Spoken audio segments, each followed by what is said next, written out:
জীবনে কিছু জিনিস যখন তোমার সামনের থেকে চলে যাবে,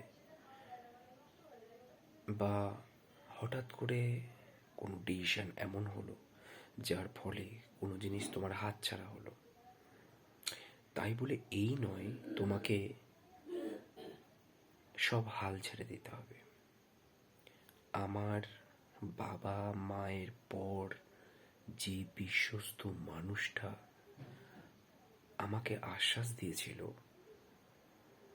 যে তোমার বাড়ি চলে যাওয়ার পর তুমি ভেঙে পড়ো না, কর্মের উপর বিশ্বাস রাখো, ঠিক হয়ে যাবে। এবং মেন্টালি যে সাপোর্ট, সেটা সবচেয়ে বড়, সেটা একমাত্র সেই কাছের মানুষটাই দিতে পারে। সেটা আমাকে দিয়েছে সে ডি। তো ডি, আমি বলতে চাই,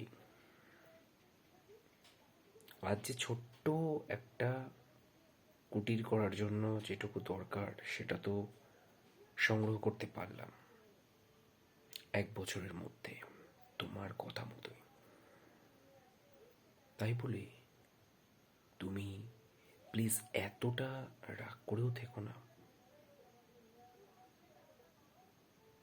কারণ আজও এবং কখনো আমি সেই কথা কখনো ভুলতে পারবো না, এবং কাউকে এর অন্যথাও বলতে পারবো না। এবং এখনো আমি তোমাকে মেনেই চলবো।